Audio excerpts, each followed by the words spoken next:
Hello दोस्तों, Hindi mirror with Suniti channel में आपका फिर से स्वागत है। दोस्तों, मैंने आज यूजीसी नेट के विगत वर्षों के प्रश्नों की एक श्रृंखला शुरू की है। इसे विभिन्न भागों में बांटा है।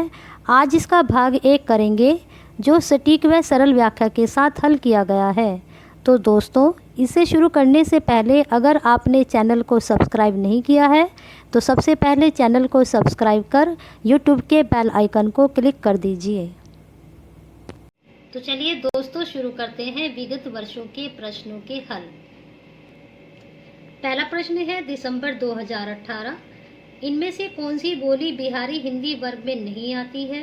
तो इसमें सी ऑप्शन सही है, छत्तीसगढ़ी। छत्तीसगढ़ी पूर्वी हिंदी में आती है। फिर दूसरा प्रश्न है, निम्नलिखित बोलियों को उनके क्षेत्र के साथ सुमेलित कीजिए। नीचे दिए गए कूट का प्रयोग करते हुए सही उत्तर को चुनिए। तो इसमें ऑप्शन सी सही है। पश्चिमी पहाड़ी शिमला, मध्यवर्ती पहाड़ी गढ़वाल, भोजपुरी गाजीपुर, मगही पटना। फिर अगला प्रश्न है जुलाई 2018 से। निम्नलिखित में से पश्चिमी हिंदी की बोली नहीं है? तो इसमें मगही पश्चिमी हिंदी की बोली नहीं है। फिर अगला प्रश्न है, सुमेलित कीजिए। इधर भाषाएं हैं और उधर रचना है, उनको सुमेलित करना है भाषा से और रचना से। तो इसका ऑप्शन डी सही है। अभट्ट, कीर्तिलता, ब्रजभाषा, भंवर गीत, अवधि, मधुमालती, खड़ी बोली, प्रिय प्रवास। फिर अगले प्रश्न है नवंबर 2017 से। निम्नलिखित में से किस भाषा का विकास शौरसेनी अपभ्रंश से हुआ है? तो इसका ऑप्शन ए सही है। गुजराती का शौरसेनी अपभ्रंश से हुआ है। फिर अगला प्रश्न है, रचना काल की दृष्टि से निम्नलिखित कृतियों का सही अनुक्रम है? तो इसका ऑप्शन ए सही है। कीर्तिलता, भक्तमाल, छिताई वार्ता और चित्रावली। फिर अगला प्रश्न है, जनवरी 2017 से। ईसा की किस शताब्दी में अपभ्रंश का व्यवहार लोक भाषा के अर्थ में होने लगा? तो यह 11वीं शताब्दी में होने लगा था। फिर अगला प्रश्न है, जुलाई 2016 से। रचना काल की दृष्टि से निम्नलिखित कवियों का सही अनुक्रम है? तो इसमें ऑप्शन सी सही है। शंभु, पुष्पदंत, अधमान और हेमचंद। फिर अगला प्रश्न है, डिंगल कवियों की वीर गाथाएं, निर्गुणिया, संतों की वाणियां, कृष्ण भक्त या रागानुमा भक्ति मार्ग के साधकों के पद, राम भक्त या वैधि कवियों के साथ ऐतिहासिक हिंदू कवियों के रोमांस और रीति काव्य, ये 6 धाराएं अपभ्रंश कविता का स्वाभाविक विकास है। यह कथन किसका है? तो यह कथन ऑप्शन बी हजारी प्रसाद द्विवेदी का है। दोस्तों देखिए, अब ये दिसंबर 2015 से ये 3 प्रश्न हैं। इनमें से किस बोली का बिहारी हिंदी से संबंध नहीं है? तो इसका ए ऑप्शन सही है। अवधि का संबंध बिहारी हिंदी से नहीं है। फिर अगला प्रश्न है, दोहा, तुहा, मूलतः किस भाषा का छंद है? तो इसका ऑप्शन बी सही है। अपभ्रंश दोहा भाषा का छंद है। फिर अगला प्रश्न है, संदेश हो सबथि रोहु हो कहणीय असमथ है, भय पिय इकति बिलियहि बेवी समाना हत है। तो यह दोहा किसका है? यह है अब्दुल रहमान का है। अब ये 2 प्रश्न जून 2015 से हैं। मैथिली हिंदी में रचित गद्य की पहली पुस्तक है? तो इसका ऑप्शन बी सही है। वर्ण रत्नाकर गद्य की पहली पुस्तक है। फिर अगला प्रश्न है, हिंदू मग पर पावना राखियो का बहुते जो हिंदी भाखियो, ये काव्य पंक्तियां किस बोली से हैं? तो इसका ऑप्शन सी सही है। ये काव्य पंक्तियां अवधी भाषा या अवधी बोली से हैं।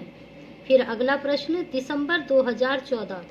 पश्चिमी हिंदी की 2 बोलियों का सही युग्म है? तो इसमें ऑप्शन डी सही है। खड़ी बोली और बुंदेली पश्चिमी हिंदी की 2 बोलियां हैं। फिर अगला प्रश्न है, अर्धमागधी अपभ्रंश से विकसित बोली है? तो इसका ऑप्शन बी सही है। वघेली। वघेली अर्धमागधी अपभ्रंश से विकसित बोली है। फिर अगला प्रश्न है, निम्नलिखित में से किस भाषा को संविधान की अष्टम सूची में सम्मिलित नहीं किया गया है? तो इसमें ऑप्शन डी सही है। छत्तीसगढ़ी को संविधान की अष्टम सूची में सम्मिलित नहीं किया गया है। फिर अगला प्रश्न है, इनमें से कौन सी बोली आकार बहुल्य नहीं है? तो इसमें से ऑप्शन ए सही है, खड़ी बोली आकार बहुल्य नहीं है। फिर अगला प्रश्न जून 2014 की परीक्षा से लिया गया है, अवधि का विकास किस अपभ्रंश से हुआ है? तो इसका ऑप्शन सी सही है, अर्धमागधी अवधि का विकास अपभ्रंश से हुआ है। फिर अगला प्रश्न है, इनमें से किसको संविधान की अष्टम अनुसूची में सम्मिलित नहीं किया गया? तो इसका ऑप्शन सी सही है, ब्रज को अष्टम सूची में सम्मिलित नहीं किया गया है। फिर अगला प्रश्न है, विकास की दृष्टि से प्राकृत की पूर्वकालीन अवस्था का नाम है? तो इसका ऑप्शन ए सही है, पाली प्राकृत की पूर्वकालीन अवस्था है। फिर अगला प्रश्न है, अधमाण की रचना है? तो इसका ऑप्शन बी सही है, संदेश राशक अधमाण की रचना है। फिर अगला प्रश्न है, भारोपीय परिवार की भाषा नहीं है? तो इसमें ऑप्शन डी सही है, सीओ यन भारोपीय परिवार की भाषा नहीं है, और ये तीनों कैलेटिक, इतालिक और जर्मनिक भारोपीय परिवार की भाषाएं हैं। फिर अगला प्रश्न है, मैथिली का प्राचीनतम उपलब्ध ग्रंथ है? तो इसका ऑप्शन ए सही है, वर्ण रत्नाकर मैथिली का प्राचीनतम ग्रंथ है। फिर अगला प्रश्न है, आधुनिक आर्य भाषाओं के वर्गीकरण के अनुसार पूर्वी समुदाय की भाषा नहीं है? तो इसका ऑप्शन बी सही है, मराठी आर्य भाषाओं के वर्गीकरण में पूर्वी समुदायों की भाषा नहीं है। फिर अगला प्रश्न है, हिंदुस्तानी शब्द यूरोप के लोगों की देन है? यह कथन किसका है?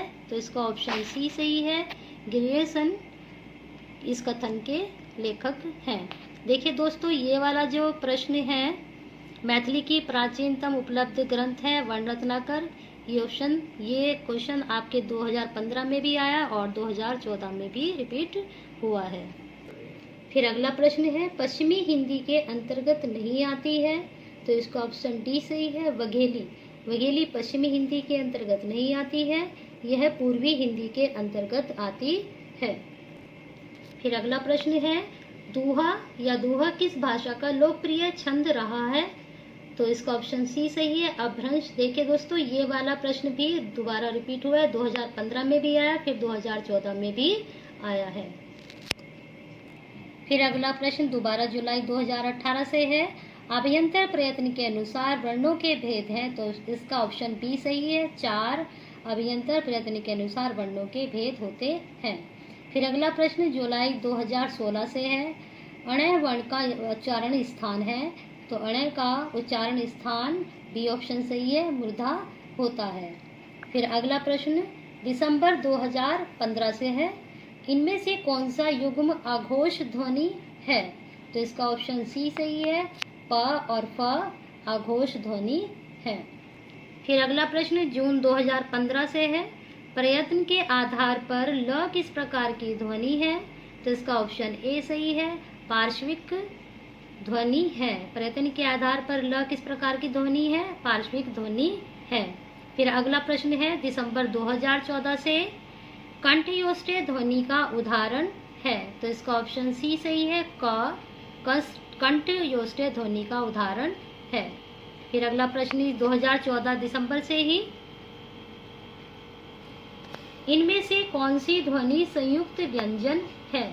तो इसमें से ए ऑप्शन सही है, क संयुक्त व्यंजन है। फिर अगला प्रश्न मैंने नवंबर 2017 से लिया है, शिव सिंह सरोज का प्रकाशन वर्ष कब है? तो इसका सी ऑप्शन सही है, 1883। शिव सिंह सरोज का प्रकाशन वर्ष 1883 है।